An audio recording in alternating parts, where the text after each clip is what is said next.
Hello students, आप सभी का स्वागत है हमारे चैनल पे। तो आज के इस वीडियो में हम मिड लाइन आकलन 2021-22 कक्षा 8वीं के प्रायोजना कार्य के सभी प्रश्नों के उत्तर देखने वाले हैं। तो सीजी बोर्ड के स्टूडेंट्स जिनके मिड लाइन आकलन यहाँ पर शुरुआत है, तो उन्हीं के प्रोजेक्ट कार्य इनको दिए गए हैं। हर विषय के दो दो प्रोजेक्ट वर्क इनको अपनी कॉपियों में करने हैं।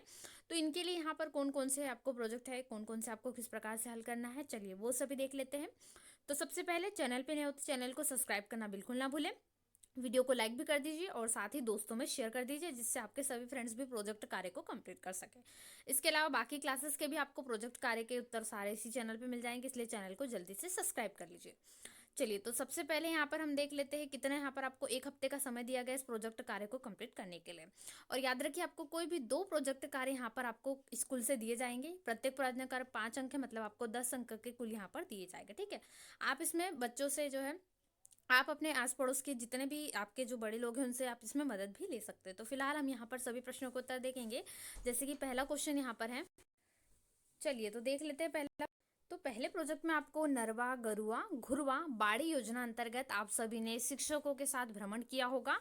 इनमें से किसी एक की उपयोगिता के बारे में आपको योजना बनाना। ठीक है, इनमें से जाहिर है आपने कोई भी इसमें से बाड़ी योजना वगैरह सुनी होगी, ज्यादातर बाड़ी बहुत फेमस है, तो मतलब लगभग सभी लोग जानते हैं।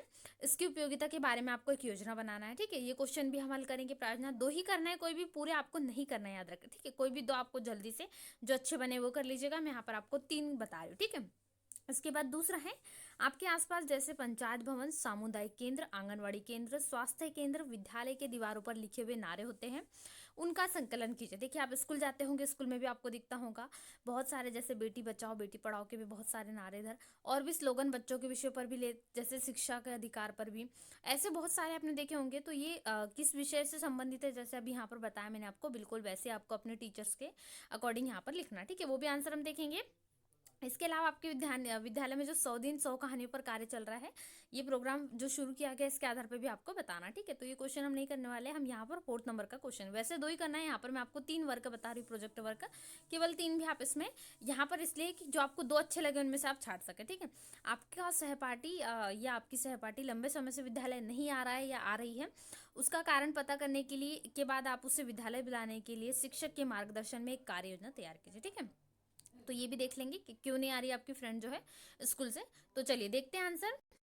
चलिए, तो जो नरवा है, गुरवा है और घरवा प्रथा जो यहाँ पर है, ये सारी देख लेते हैं। तो छत्तीसगढ़ के मुख्यमंत्री भूपेश बघेल की सबसे महत्वाकांक्षी योजना है, और ये योजना मुख्यमंत्री का ड्रीम प्रोजेक्ट भी है, यानी उन्होंने इसके लिए बहुत सारी योजनाएं बनाई हुई है। इसके लिए राज्य के प्रशासनिक स्तर पर इस योजना को लेकर बहुत गंभीरता बढ़ती जा रही है। नरवा जो है, छत्तीसगढ़ में नालों को क्या कहा जाता है, नरवा कहा जाता है। ठीक है, इस योजना के तहत राज्य के नालों पर चेक डैम बनाकर पानी रोकना तथा उस पानी को खेतों की सिंचाई के लिए उपलब्ध कराना है।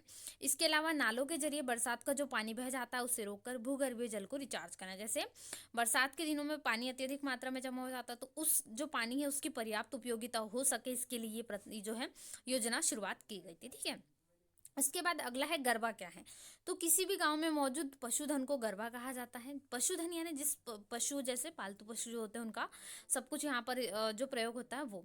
ठीक है, तो नरवा, गरवा, घरवा और बाड़ी योजना के तहत गांव में पशुओं के लिए डे केयर सेंटर बनाया जा रहा है, जिनमें पशुओं की देखभाल की जाती है। इसके बाद अगली जो है वो है योजना घुरवा। ठीक है, तो घुरवा देख लेते हैं। तो घुरवा क्या है, छत्तीसगढ़ी भाषा में घुरवा का मतलब गड्ढा होता है। ठीक है, पशुओं के डे केयर सेंटर में पशुओं का जितना भी गोबर जमा होता है वह घुरवा में डाला जाता है, जिससे क्या होती है, जिससे उच्च कोटि की खाद बनती है, जो खेतों में डालने के लिए किसानों को बेच दी जाती है, यानी पर्याप्त उपयोग हो जाएगा जो यहाँ पर चीज है उसका। ठीक है, इसके बाद अगला है बाड़ी क्या है। तो बाड़ी क्या है, बाड़ी का मतलब क्या होता है, बगीचा। जैसे हमारे घरों में भी पीछे हम बना लेते हैं कई बार छोटी मोटी बाड़ियाँ, उसमें हम सब्जियाँ फल कुछ भी उगा सकते हैं, और जो हमारे घर के लिए पर्याप्त हो जाती है, और बिना किसी केमिकल के रसायन के हम प्रयोग के बना लेते हैं। ठीक है, तो बाड़ी का मतलब बगीचा होता है। यह बगीचा योजना के लाभार्थी के घर से सटा हुआ होता है, जिसमें उच्च कोटि के पोषण के लिए फल और सब्जियां उगाई जाती है, जैसा मैंने आपको बताया। तो नरवा, घरवा और बाड़ी योजना के तहत कौन कौन से गौठान का लाभ जो हमें मिलता है, वो जो गौठानों का लाभ है वो देखते हैं। ठीक है, तो पहला लाभ है, प्रत्येक गांव में बनने वाले गौठान में ग्रामीणों के पालतू पशुओं के साथ साथ आवारा पशुओं को गौठानों में लाया जाएगा।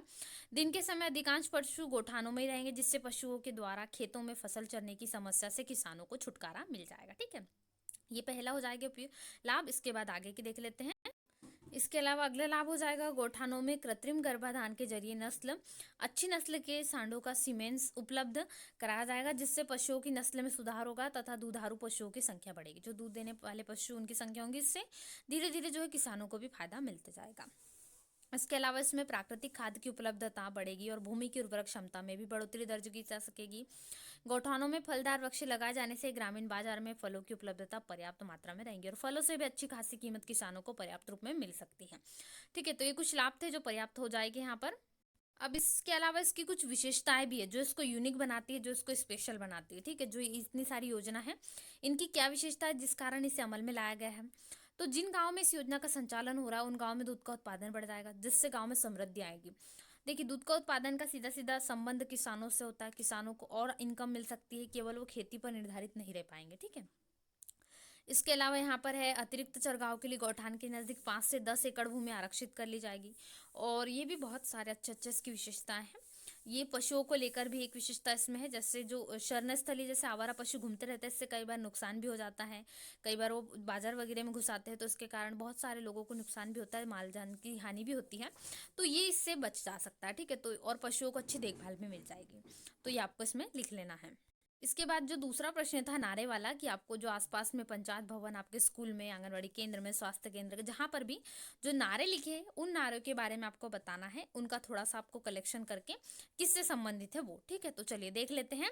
तो पहला यहाँ पर है बेटी बचाओ बेटी पढ़ाओ। कहीं पर भी आपको बहुत सारी जगह मिल जाएगा और इसका उद्देश्य क्या है, लड़कियों की शिक्षा को बढ़ावा देना। ठीक है, यहाँ पर इसका जो अर्थ है आपको किस विषय से संबंधित है, क्योंकि लड़कियों की शिक्षा को, गर्ल्स पावर को बढ़ाना कोशिश करता है। ठीक है, उनकी एजुकेशन को, गर्ल्स एजुकेशन को बढ़ावा देता है। ये देखते हैं। और दूसरा भी इसी प्रकार से है, कोरोना वायरस पर आधारित है ये।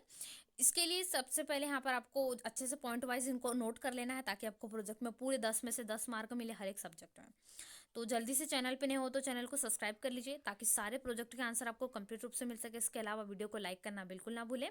अपने सभी दोस्तों के साथ वीडियो को ज़्यादा से ज़्यादा जरूर शेयर करें, जिससे सभी स्टूडेंट्स की हेल्प मिल सके। ठीक है, अपनी कक्षा के सभी विद्यार्थियों को शेयर करना बिल्कुल ना भूलें।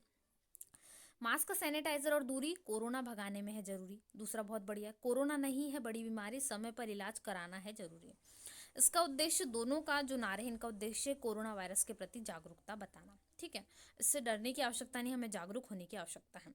ठीक है, तीसरा है एक कदम स्वच्छता की ओर। बहुत बढ़िया, आपको मिलते होंगे।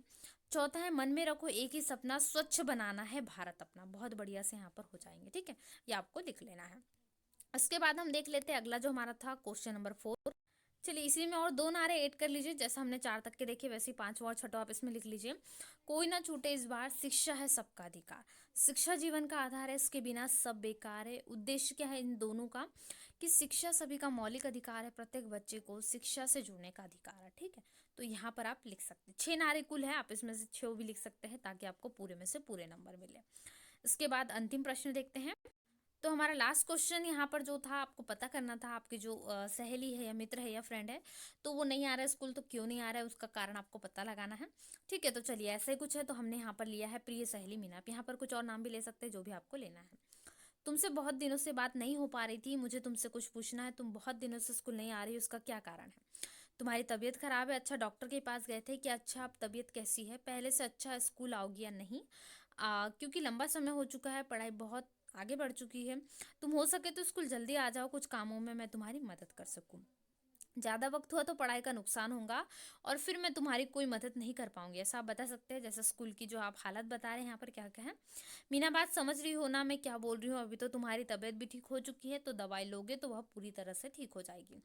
मुझे विश्वास है तुम स्कूल जरूर आओगी, और मेरी बात तो मानती हो। तुम्हारा इंतजार रहेगा मीना, शिक्षक भी तुम्हें याद कर रहे थे। ठीक है, ऐसा बढ़िया से आप इसमें लिख सकते हैं। तो ये पूरा हो जाएगा जो आप कारण जानने गए थे और आपको पता लग गया कि तबीयत खराब है, ये सब कुछ। ठीक है, तो ये प्रोजेक्ट में आपको सारा आंसर लिख लेना है।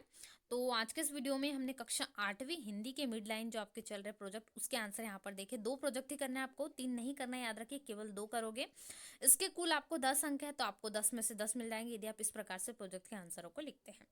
तो चलिए मिलते हैं नए प्रोजेक्ट में, तब तक वीडियो को लाइक कर दीजिए, चैनल पे नए हो चैनल को सब्सक्राइब कर लीजिए जल्दी से, ताकि सभी विषयों के प्रोजेक्ट आपको मिल सके। इसके अलावा आपके कौन से प्रोजेक्ट इनकम्प्लीट है, आप कंप्लीट करना चाहते हैं, कमेंट करें, आपको जल्दी से उसके आंसर मिल जाएंगे। मिलते हैं नए वीडियो में। Thanks for watching.